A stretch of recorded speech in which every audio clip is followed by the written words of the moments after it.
And we're live.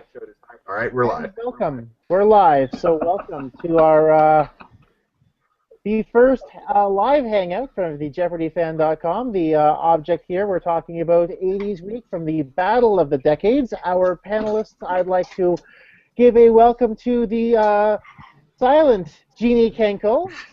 There she is. Say hi. We have David Kendall from David Kendall from JBoard and the JArchive.com, and a couple of former contestants as well. We have Colby Burnett, the Tournament of Champions winner from season 29, and eighth-time champion from season 29 as well, Ben Ingram, who will be competing in the upcoming Tournament of Champions. So first of all, we've had 5 episodes happen this past week. They were reruns, obviously, but I think we can still talk about them anyway. Of course, we had on Monday Jim Scott, Chuck Forrest, and India Cooper, with Chuck winning. Tuesday, Leszek Pavlovich beat Leslie Freitas and Andy Westney. Wednesday had Tom Noshik beat Richard Cordray and Leslie Shannon. Thursday was Mark Lowenthal defeating Phoebe Jewell and Frank Spangenberg. And finally, Friday had Tom Cubbage beating Jerome Vered and Bob Verini. Now, I would say, panel, of those 5 games, what would you say were the biggest surprises to you?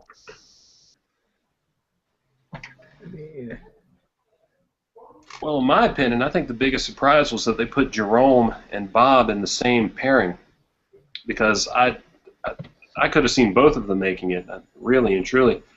I had Jerome coming out of the 80s and possibly going to the final, if not for somebody like Roger Craig or, honestly, Colby Burnett. But Thanks, man. No, I'm serious. But I don't know how they paired them up. Was it a random draw, or was it a producer selection, or what was it?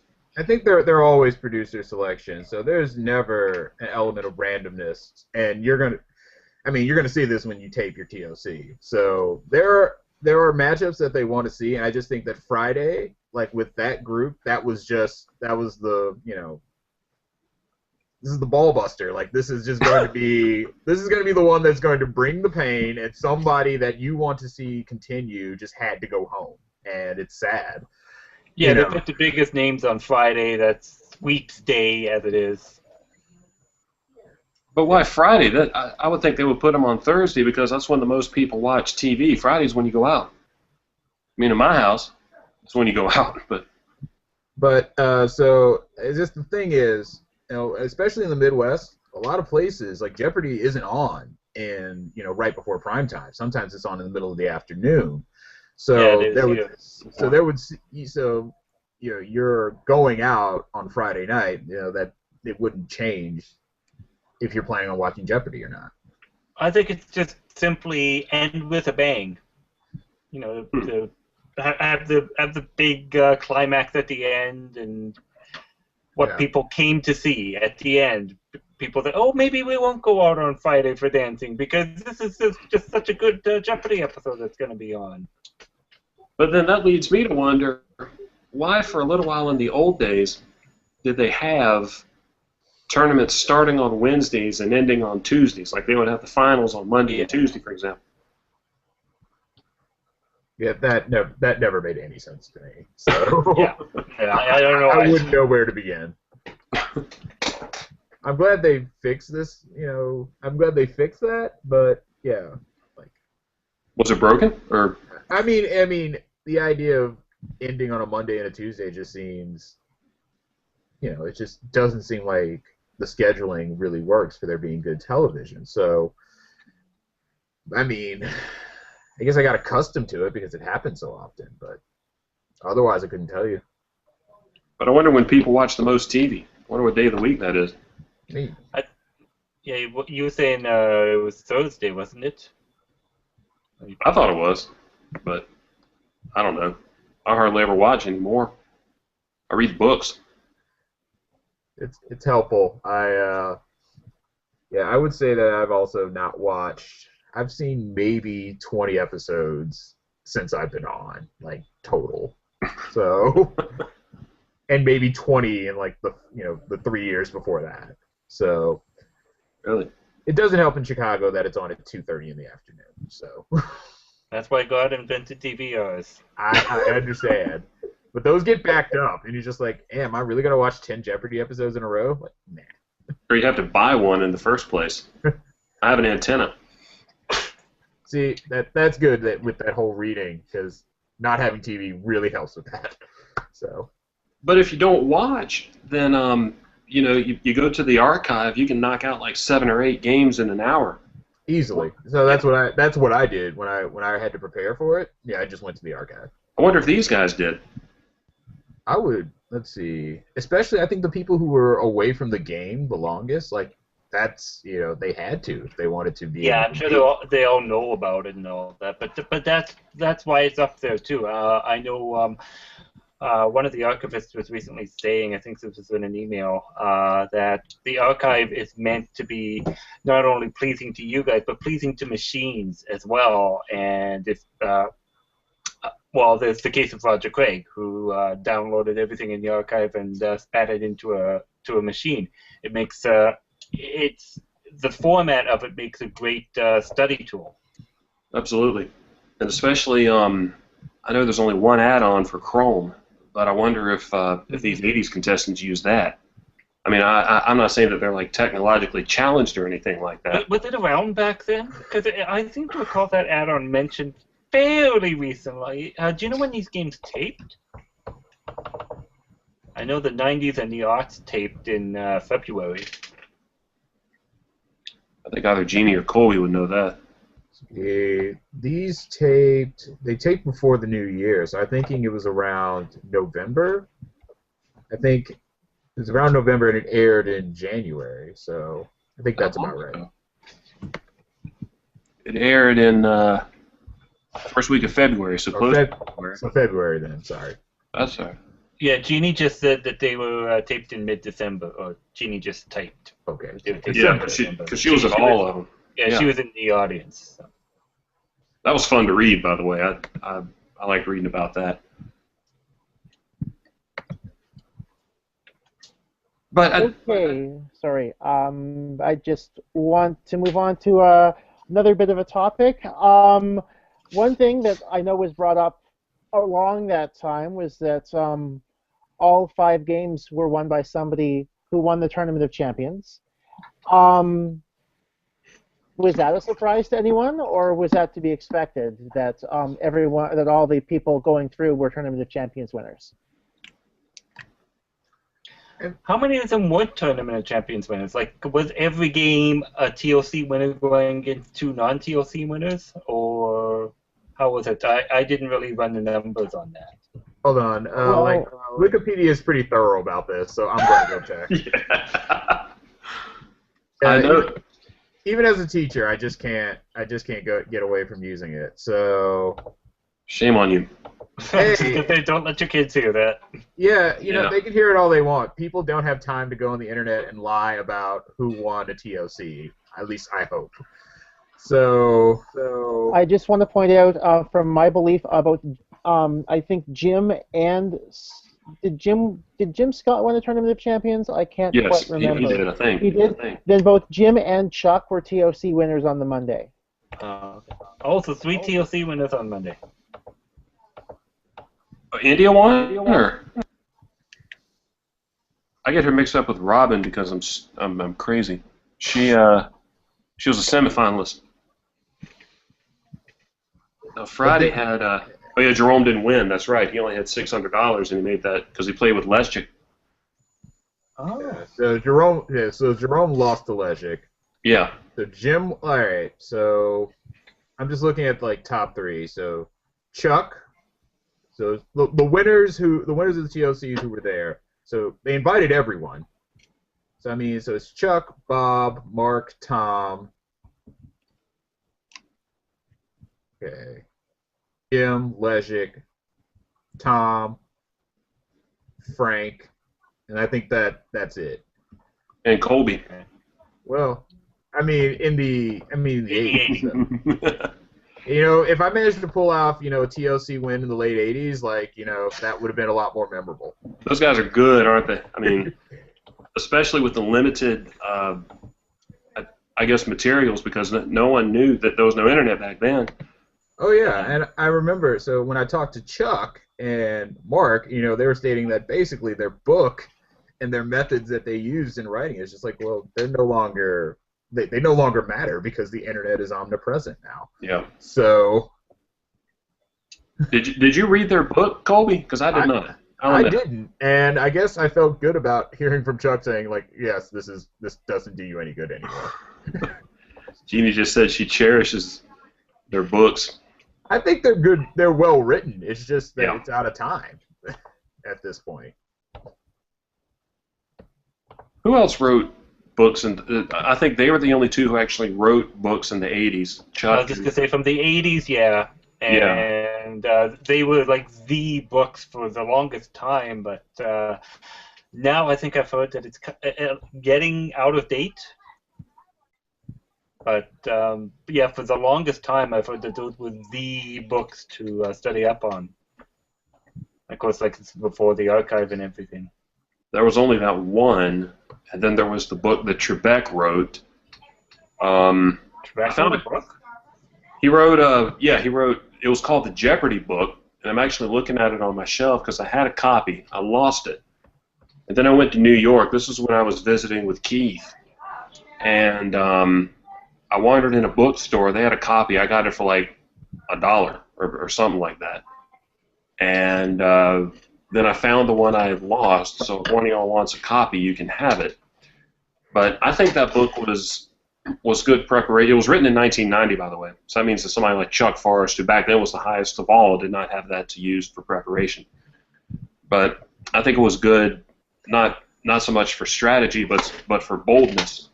Because I think today's players are a little bit more bold than those people were in the 80s. That's just my opinion. I don't know if I'm right or wrong.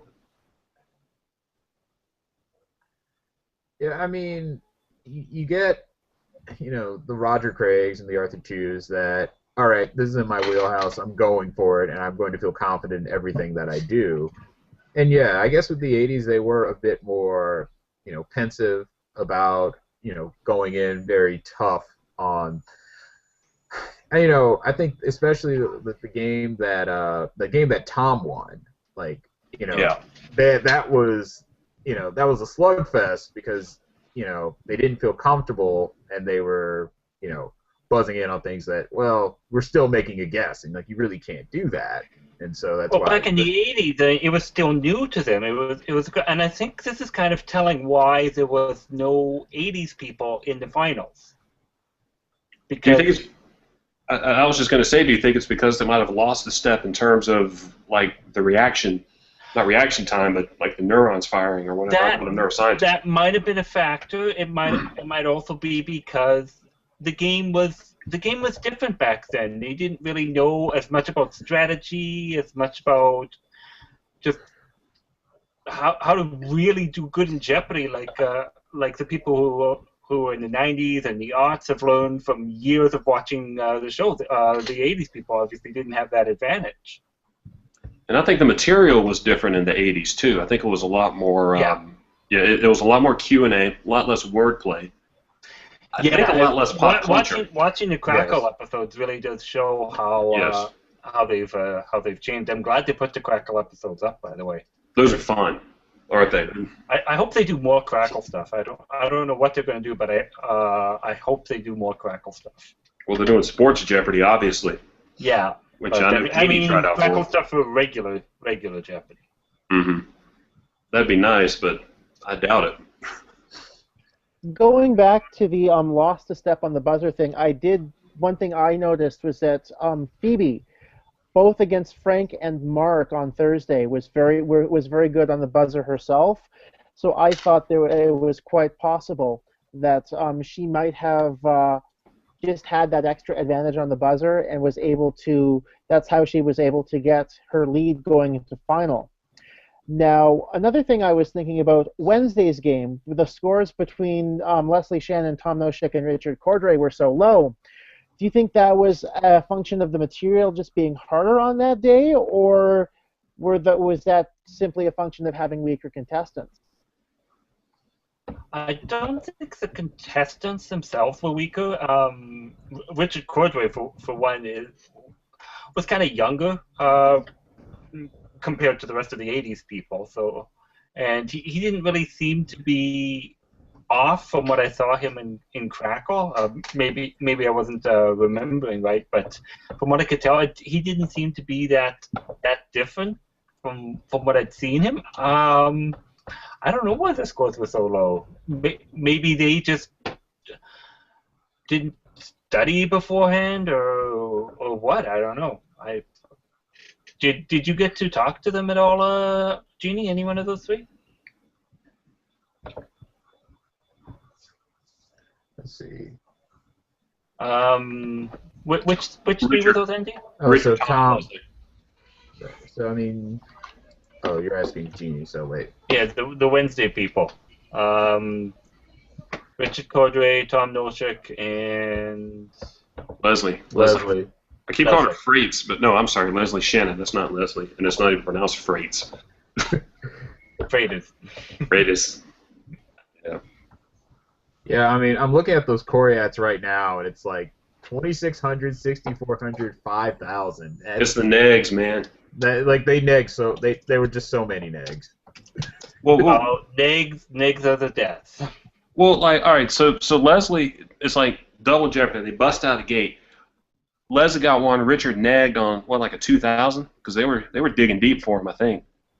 Yeah, Richard started out with 5,400, went down to negative 200. Like that's. Oh, it was it was when he said Pravda, but it was supposed to be TOS because Pravda is the paper and TOS is the agency.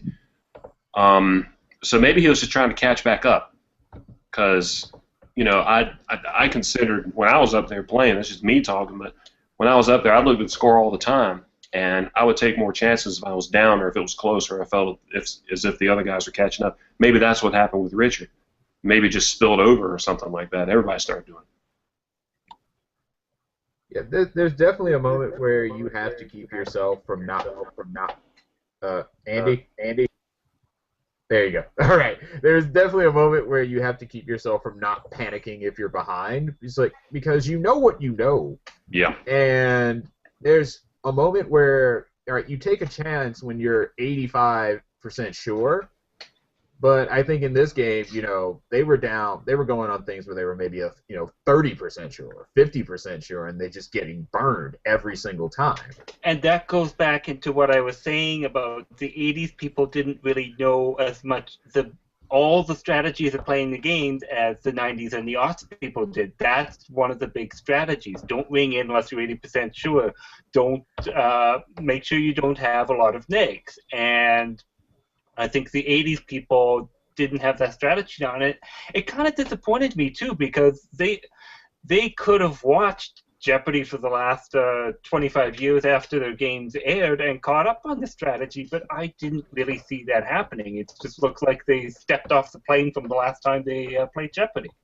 But I wonder if back then, if you watched Jeopardy like in season 4 or 5 or whatever, and someone walked up to you and said, "This show is going to be on the air in 2014, 20 years from now." If I'm even alive 20 years from now, I don't know. It's hard to predict the future like that. And plus, Colby, you might be able to talk about this. Like, once you've done the show, and because you were in 3 tournaments pretty much in a row, yeah. Do you want to try to like distance yourself from it now that I'm not going to say you've shot your bowl, because you might be back again in a few years. Who knows? But is there like something like, look, I'm done with this. I just want to put this down and forget about it? Was that going through? I think what happens is, like, look, all right, sure, you go here, you win, enough money to really change your life, but I mean, you're not retiring, so Yeah. you still have this real world to go back to that is going to preoccupy your life.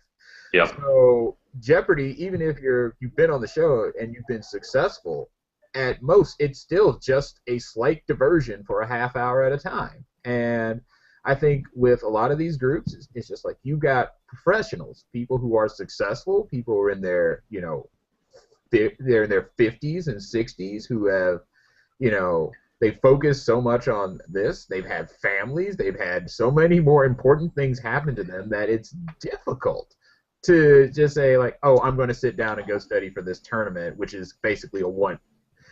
This round, it's a one shot, and you don't know, and everything's come down to those 61 questions that you're going to see, and the two people that you're paired against, and you have no idea what to expect. Absolutely. So I think if Andy were stat boy, he would have bumped your score up from 2 to about 8. Because I think that was well said. But and the studying part too. These people know a lot, but I don't know if because a lot has happened in the past 25 years, like in terms of history. I think I know more about what happened in 1900 than I do about what happened last week. That's just standard. I mean, if you're not like a news head, if that's not your bag, you're not going to naturally pay attention to these things, and when they show up in the game, it doesn't really matter to you. And I think about the preparation. I mean, I bought a freaking almanac to the green room, and it's just all right.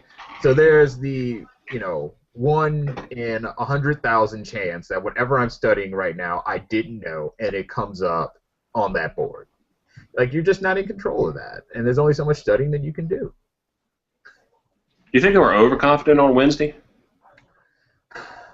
I wouldn't. It's just hearing them go in, and there's always that element of uncertainty when they were answering, and that's just a really bad sign. And it's just like, oh, like I'm clearly guessing. It's just like you tend not to guess on $2,000 clues,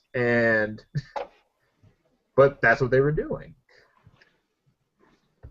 And those nags. I think the biggest, at least to me, when Leslie kept on getting hung up on Baby Jessica, over and over again.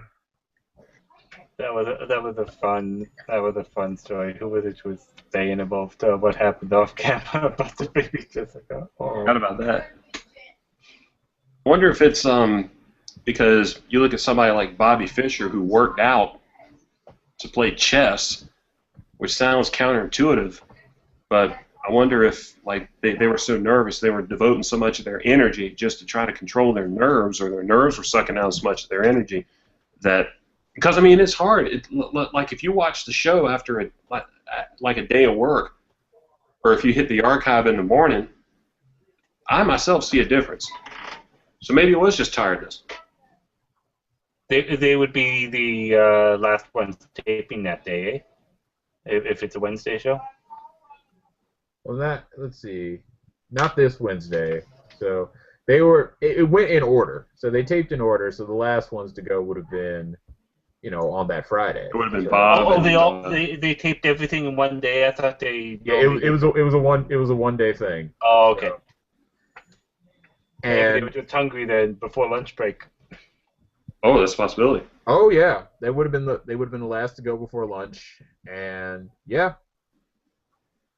definitely going either third or fifth in that first round is just like it is going to zap a lot out of you. So that's definitely a possibility. So is going fourth if you eat the wrong stuff. Yeah. You can take that from. But that's not. I lost on Thursday, but that's not why I was outplayed. But what's weird? Because if you watch those shows from the '80s, and then Final Jeopardy comes up, because I'm going through that little paperback that was written in like '04 or sometime, right before Ken Jennings went on, and it's got like nothing but Final Jeopardy clues. I think the Final Jeopardies were easier back then than they are now. I think some of them were like the 2-level variety, like you see today. Like you have to think about this, and it leads you to that. But back then, like there was one that said, "This is the last day of the 20th century." What's the calendar date? That was show number 2, I think it was. Yeah, that's right. Number 2 was the first day of the 20th century. Yeah. Yeah, they seem to be the final for show number 2. The '80s finals were a lot more straightforward than the ones in the '90s and aughts. It's part of the reason that when I played my game, I had this very slight lead, and I just said, you know what, this final is probably going to be awful, and I'm not going to lose. I'm going to be, if I'm not going to lose by beating myself by betting really hard on a final, I'd rather just, my sense of pride is just like, I would rather be beaten, and only Celeste can beat me. So have at it. So you did like Drew Horwood, except you were in second. No, I was in first. Oh, okay. Yeah, I remember. You're right. So I was in first, and it's just I didn't do like Drew Horwood. I did like Pam Mueller. That's pretty much how that worked. Makes sense. It was a good game of yours, by the way. Yeah, that was. It's just like, oh man, like I was up by like $6,000 with one like category left to go. Like maybe I can like lock this out, and then like Celeste runs the entire like category. Like watching that lead whittle down to $200 was not fun. So you were watching. Yeah. So yeah, I was definitely at that point you have no choice but to score watch, because I figured, because I knew that I had there were no daily doubles, so I knew that I had Tom beaten if he didn't get in on anything, or even if he did get in on a low value clue, he was still out of it. And then like Celeste just comes storming out of the back, and I'm just okay, just throw up your hands. Sensed it rather than saw it, in other words. Yeah.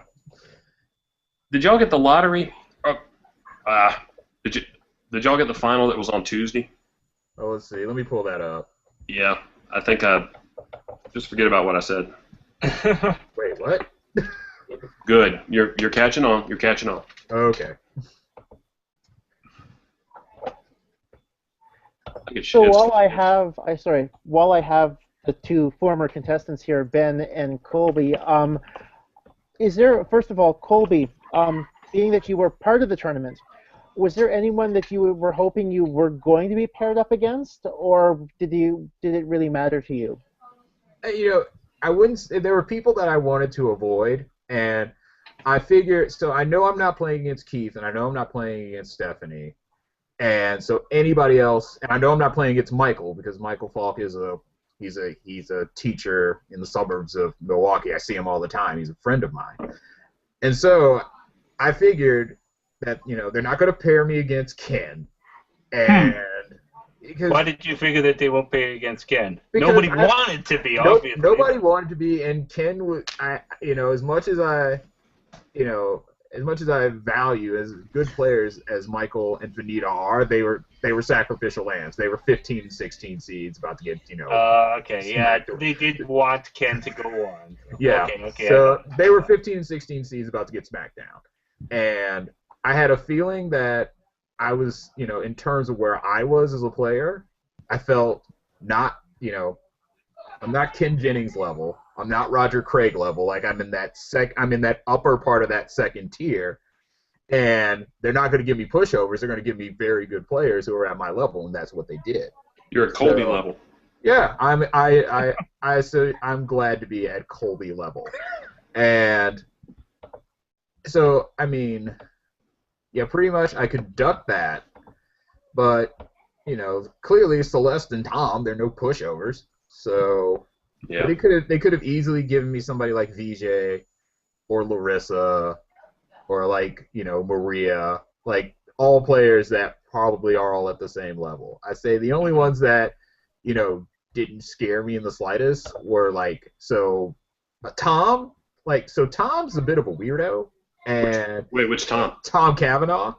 Oh, okay. Yeah, like the personal trainer from St. Louis. Like that dude was playing. I swear to God, this dude was playing head games in the green room. Like what? No, let me explain, Ben. So they have. Remember this being broadcast here. They have a platter of food. And, yes, they have. Yes, they do. So there's a platter of food and there's a bagel, and it's just and I grab a bagel, and he's just like, Tom's like, that's my bagel. It's like. I didn't see your name on it, bro. It's like, yes, it was. He goes like, I didn't see your name. It's like, yes, it was. Like, it was etched inside, and it's like, he's just like, all right, Chief. And there were several moments like that were just odd and off-putting. That it's just this dude is playing head games, and it was just what? That was a real thing that happened. You think I could make that story up? It sounds too incredible to be true, but how could something true be so incredible? You know what I mean? Yeah. That's my bagel, bro. That's really like you said. I didn't see your name on it, bro. Like, yes, it was. It was etched inside, and it's just like, Well, maybe there was a T on one side of the bagel, and there was an M on the other side. it was Maybe just trademarked or something. there was just a bit of like stunned silence and chewing. That's all that happened there. I wonder what Maggie said if she heard it. She'd probably whip his behind, and that kind of stuff happened. So, you know, A bagel. so there's nobody that I felt that I had to duck. Like I feel like, all right, they aren't gonna put me with Roger. They're not gonna put me with Ken. Anybody else is a possibility. Yep. Except maybe Dan. Dan is scary good. Yeah. In a way that's very understated when compared to Roger or Ken. So Yeah. He has no extraneous motion, you know. He's probably got a pretty good golf swing. He seems like the kind of guy who would, because he moves only his wrists. that's true. I mean, there's, and just very focused. Like this is like where I'm at the game, and he doesn't have any tells in terms of, his emotion. Like just overall a very great player. And I'm glad I didn't have to stare him down. I say that the one that I would have been worried about, that I felt that I had a chance of facing, was Dan. So, Yeah, he's good. He's really good. Yeah, I'd say he's probably like the fourth or fifth best player to come along to that point.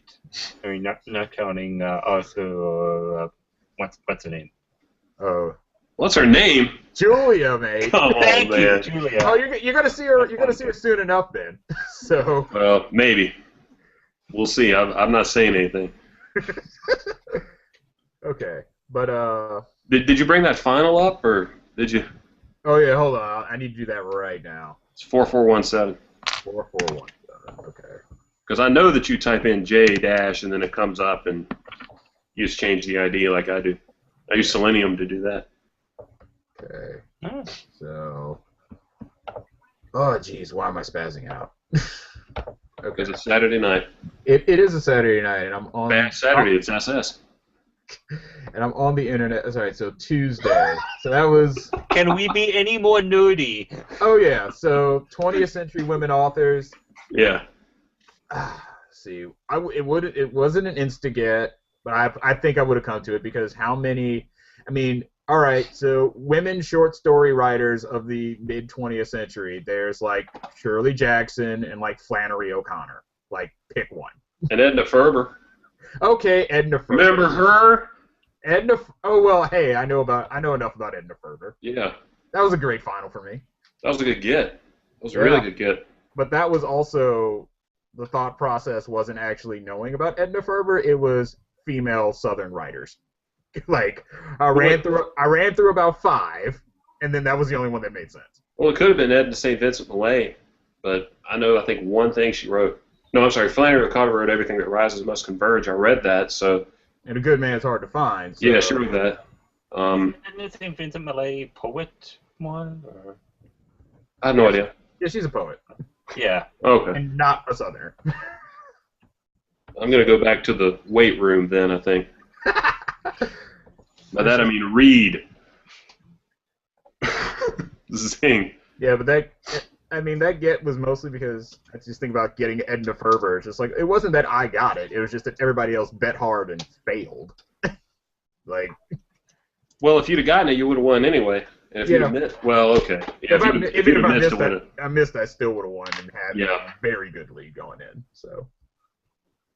I'm surprised that not that many people got the Thursday final, which is 4420, if you're following along at home. Okay.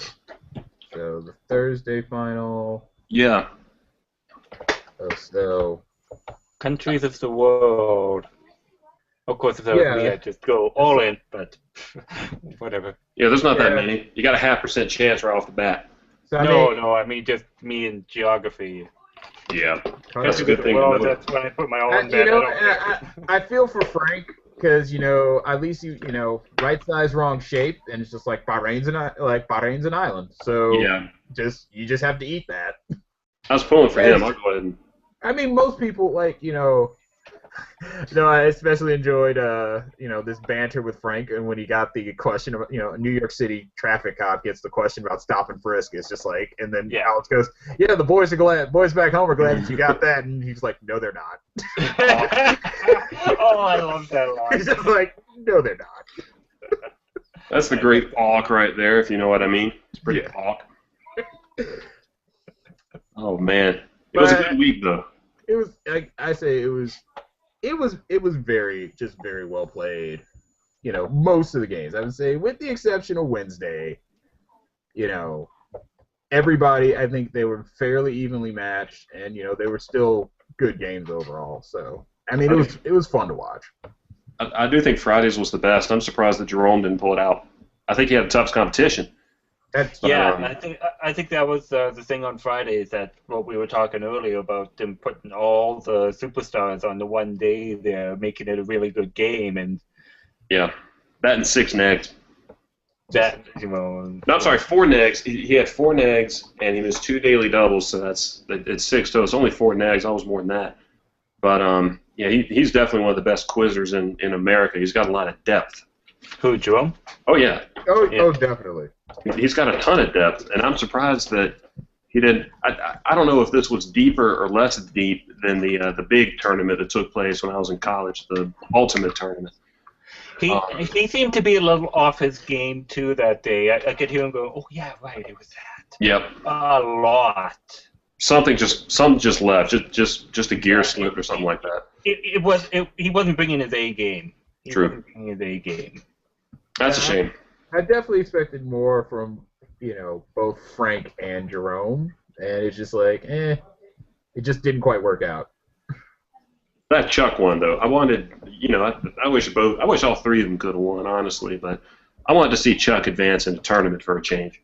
Yeah, in retrospect, I didn't, but yeah. I forgot about that. You did.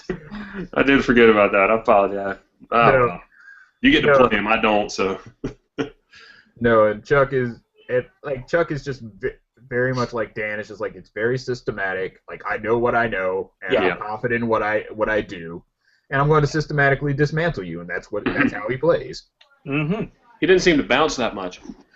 Oh well. Yeah, that's the thing. That's one of the biggest surprises I had that week, is that I was expecting to see the fourth bout. I hadn't really watched him earlier because I didn't really get into watching Jeopardy all the time until around Ken Jennings, around then.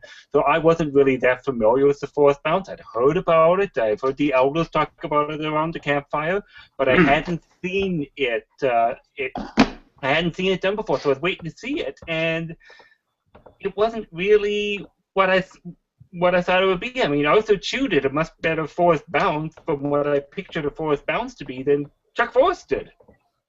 Yeah, I would say that he didn't bother with this. I guess he didn't feel it necessary in that particular game. For him to just become more settled and think about it. He's the one. I mean, he's traveling from Italy to be here, and so he could have been a bit lagged and decided just not to go for it, because he definitely, like, the match he played with Mark and me. Oh, we all, like, as soon as Chuck did it, then we all started doing it, and it was it was crazy. That's true. So I mean, he more than made up for it. So he didn't bounce on his Crackle episode, I don't think. I think it was game 2 of his. I'm going to rewatch it sometime soon. I might watch it tonight. I ain't doing nothing. Better than playing cards against myself or something. But I did expect him to bounce around some, because everybody had been talking about it. Of course, it was taped before all that stuff happened, but Arthur Chu's a lot more like an Andrew Moore than a Chuck Forrest. So I don't know. I think everybody played pretty well, especially after such a long layover. Yeah, it was entertaining. And that's what they wanted to do. They wanted to have an entertaining show. That's what the Ballad Decades was about. TP knows what they're doing. All the Crackle episodes are gone already, Jeannie? No, they're up until the 31st, aren't they? I'll check in another tab. Yes, I just wanted to say I wanted to take the broadcast off at this point because I think we've got plenty of panel discussion. I'd like to thank Jeannie for listening in, and David and Colby and Ben for all of your insight. I thought it was excellent. We're going to be doing another one of these with the 90s week in the next little while, so for people watching, keep an eye out for that over the coming days. And once again, thank you for participating, thank you for listening, thank you for watching, and have a good day. All right, thanks a ton. Yeah, definitely. Thanks for having us.